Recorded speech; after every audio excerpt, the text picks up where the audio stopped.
So I have here the ingredients, the fish.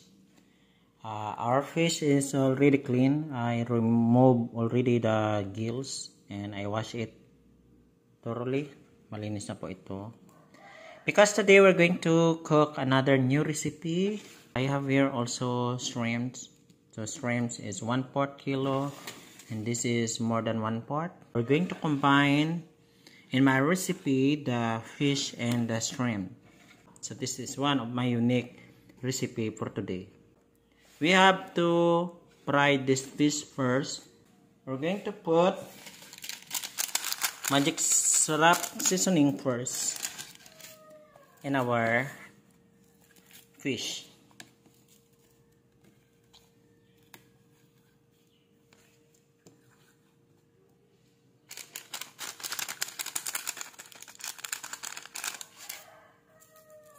Then marinate for 15 minutes. So as this seasoning will be absorbed to our fish. So after 15 minutes, we're going to fry the fish. So ito ang frying pan, mainit na po ito. So nilagyan natin ng visible cooking oil. Tapos painitin lang natin yung visible oil sa frying pan. Pagkatapos na mainit na itong cooking oil, maglagay tayo ng isda.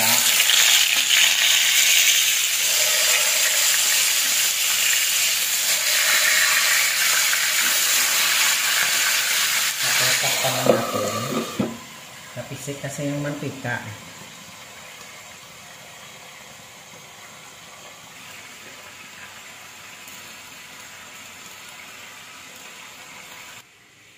I have here for garlic cloves. We're going to mince this garlic.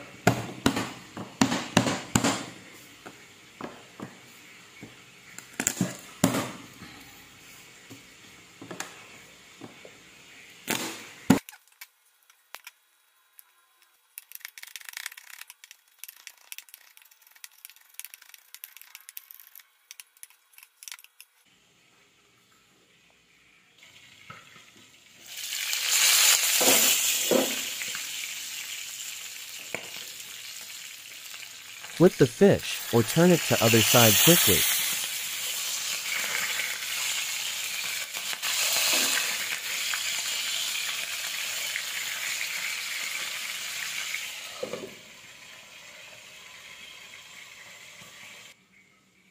Peel the onion and slice it.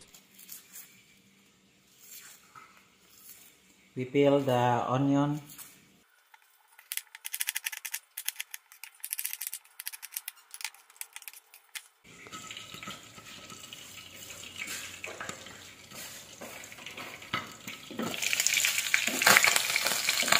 Turn it to other side again.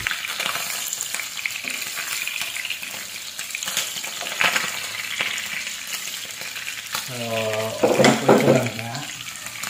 Sit aside lang to.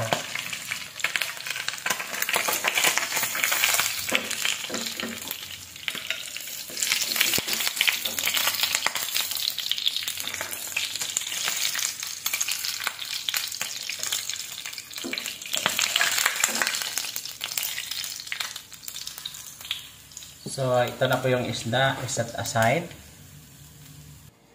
Hello, good morning. So, this is Jerry's Home Cooking. So, I would like to introduce to you my ingredients for my new recipe today.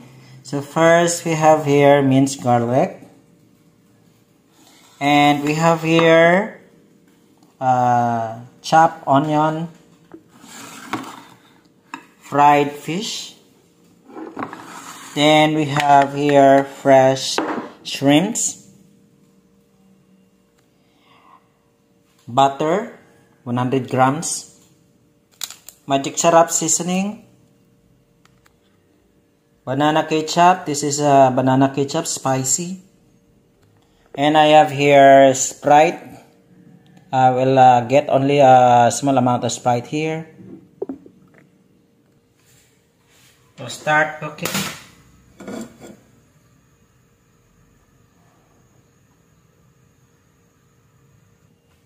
We'll add butter.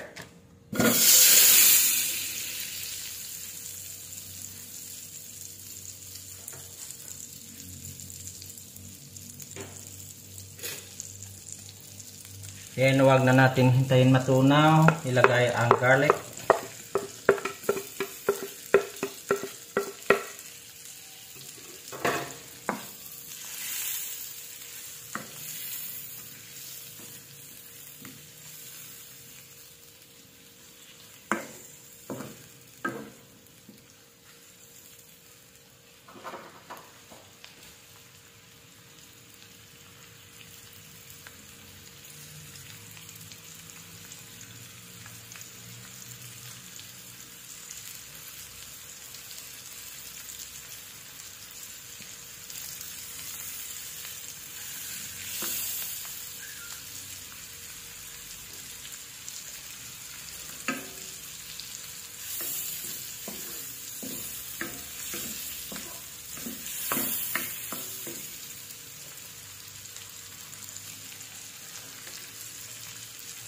Chopped onion.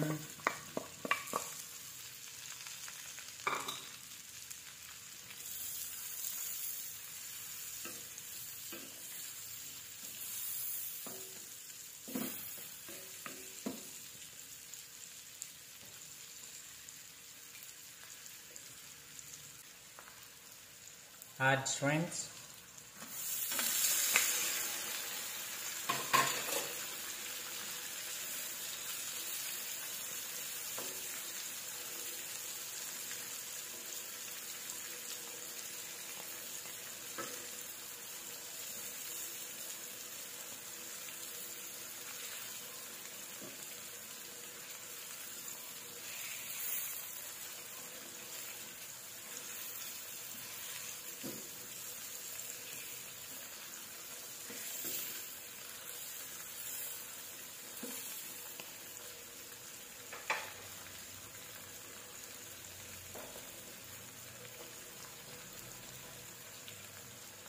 We will also add our fried fish.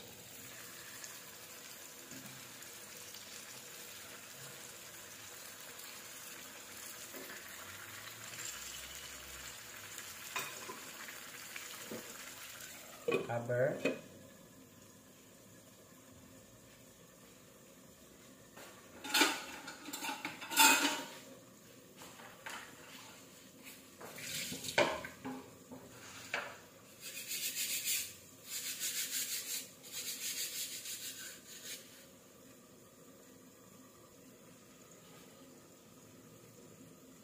Open it and mix it together.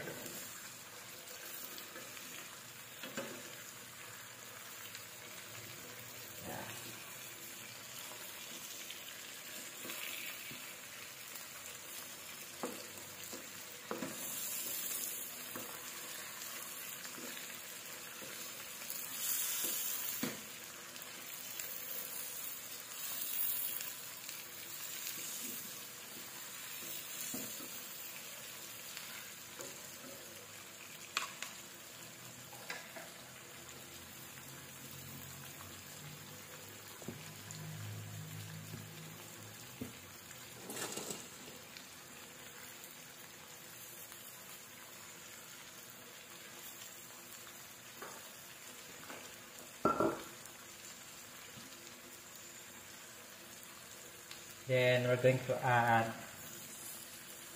ketchup. Our ketchup is spicy banana ketchup. And of course, we're going to add Sprite.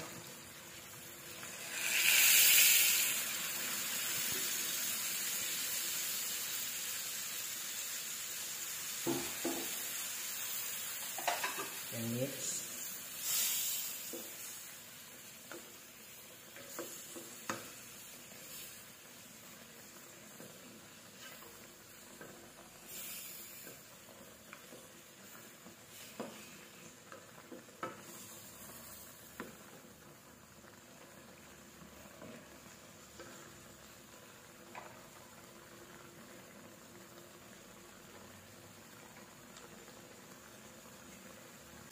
we're going to add madukra.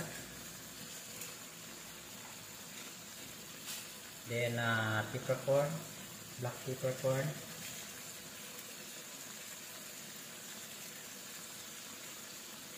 Then the black pepper.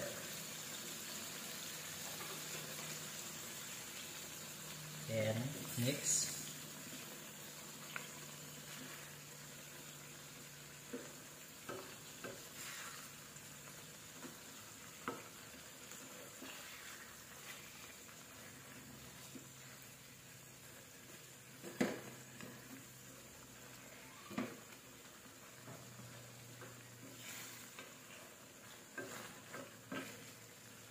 And we will add more Sprite.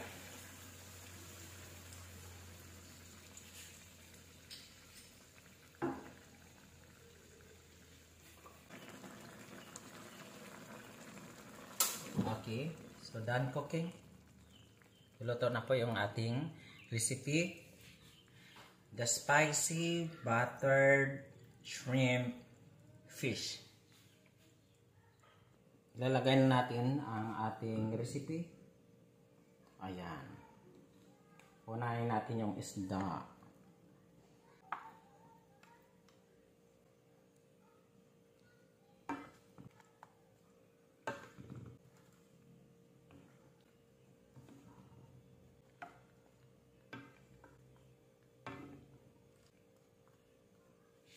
Tapos ilalagay natin ang kanyang sauce.